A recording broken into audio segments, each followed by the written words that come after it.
Êtes-vous déjà tombé sur le témoignage des personnes ayant échappé à la mort? Des personnes dont le cœur s'est arrêté de battre pendant quelques secondes, voire 1 à 2 minutes, et qui sont revenus juste après. La plupart reviennent avec des récits plus ou moins troublants sur ce qu'ils ont vu de l'autre côté. Certains témoignent avoir vu la lumière, et d'autres encore parlent des faucheuses.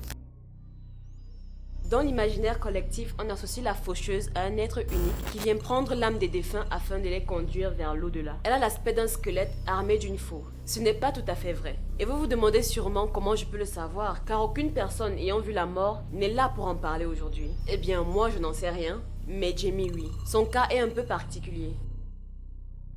Dans sa jeunesse, Jamie a eu un grave accident qui l'a plongé dans le coma pendant plusieurs mois. Cet accident lui a causé une grave contusion à la tête et à son réveil, il a eu de graves séquelles. Et la plus grave d'entre elles a été de perdre toutes ses émotions. Colère, peur, amour, angoisse, tristesse, bref, il ne ressent plus rien depuis ce jour. Vivre avec un handicap comme celui-là n'est pas facile. Son manque d'émotion l'a conduit à l'isolement pendant une très grande partie de sa vie. Comme il ne ressentait pas d'amour, il n'a jamais éprouvé le besoin de se marier, d'avoir des amis, ou même simplement d'être avec sa famille. En plus de son handicap, il a développé une maladie que tout le monde connaît et que tout le monde redoute, l'Alzheimer. Il sentait ses souvenirs disparaître les uns après les autres. D'ailleurs, petite parenthèse, ces témoignages, il le fait justement pour ne pas avoir oublié ce qui lui est arrivé. Maintenant que vous en savez un peu plus sur lui, revenons-en au sujet principal, les faucheuses.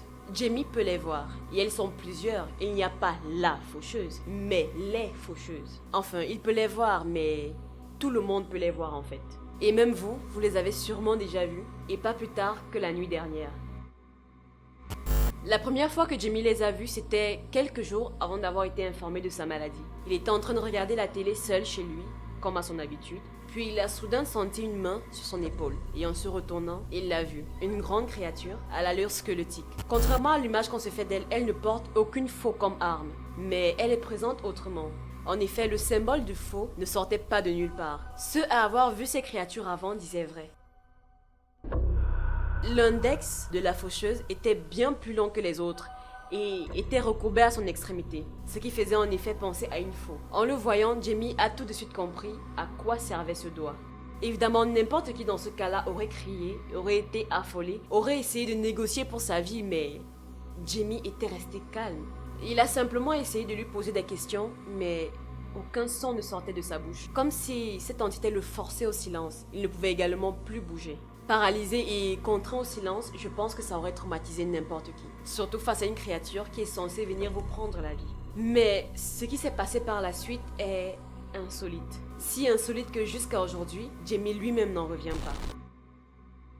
La faucheuse, une fois face à lui, a par la suite enfoncé son index retourné dans l'oreille de Jamie, lentement. Elle est restée comme ça à farfouiller dans son cerveau pendant plusieurs secondes. Comme si elle cherchait quelque chose en fait. Et après un long moment à farfouiller l'intérieur de son oreille, elle a ressorti son doigt, l'a regardé pendant quelques instants, et puis elle est partie. Ce n'est qu'une fois qu'elle a disparu qu'il a à nouveau été capable de bouger. Après cet incident, Jamie a fait des recherches pour en apprendre plus sur ces créatures.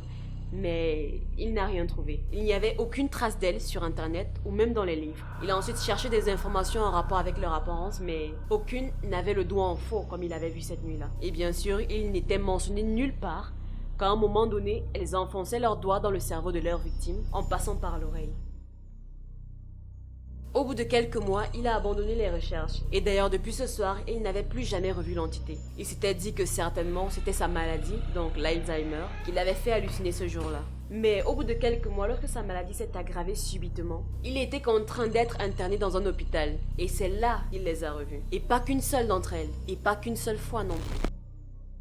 C'était un véritable ballet constant et répétitif qui se reproduisait chaque nuit dans cet hôpital. Les faucheuses se baladaient littéralement dans les couloirs de l'hôpital, allant de chambre en chambre. Mais lorsqu'elle passait devant lui, elle l'ignorait en fait. Il n'était plus du tout une cible pour elle. Puis une nuit, il en avait suivi une dans la chambre voisine, et il était témoin de ce qui lui était arrivé il y a quelques mois de cela.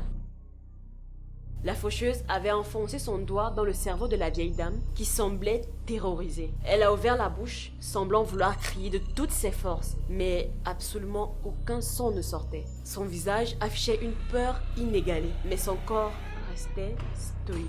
Contrairement à Jamie, la faucheuse n'est restée que 2 ou 3 secondes avec le doigt dans l'oreille de la vieille dame avant de s'en aller vers une autre chambre.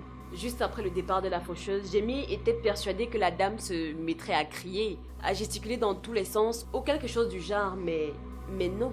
Une fois l'entité partie, elle s'est mise à regarder dans le vide, le visage dénué d'émotion. Puis elle a regardé dans la direction de Jamie et elle l'a dévisagé en lui demandant ce qu'il faisait dans sa chambre sur un ton énervé et surpris. Et juste après, elle lui a raconté ce qu'il venait de se passer à l'instant.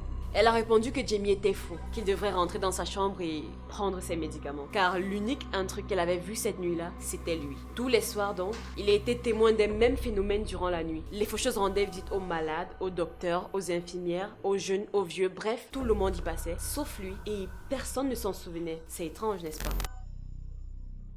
À force d'observer ce phénomène nocturne, alors qu'il était interné dans cet hôpital, une théorie lui est venue à l'esprit. Et si les faucheuses se nourrissaient des souvenirs de leurs victimes? Peut-être que c'est ça qu'elles font lorsqu'elles introduisent leurs doigts dans le cerveau de leur victime. Et le fait que sa mémoire soit altérée par la maladie faisait de lui un mauvais repas.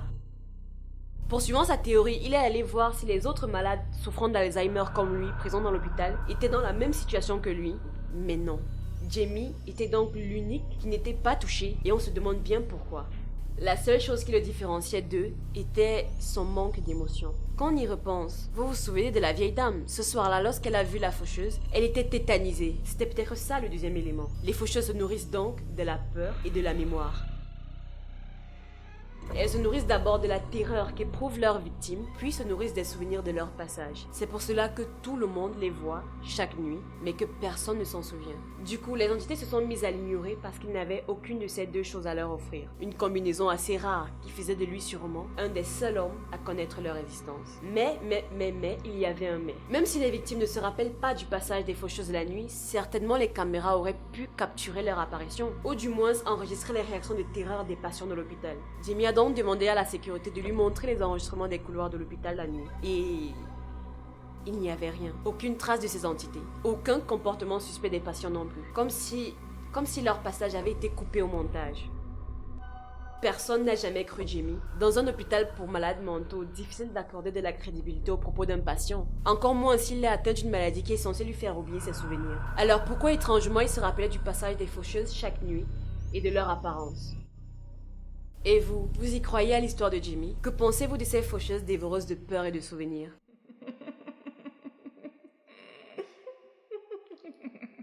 Voilà, c'est déjà la fin de cette vidéo. Si tu aimes les threads d'horreur, n'oublie pas de t'abonner, de partager, de liker la vidéo, mais surtout de laisser un commentaire en bas pour nous dire ce que tu penses de l'histoire de Jamie. On se dit donc à la prochaine pour une nouvelle vidéo de Chronique Strange.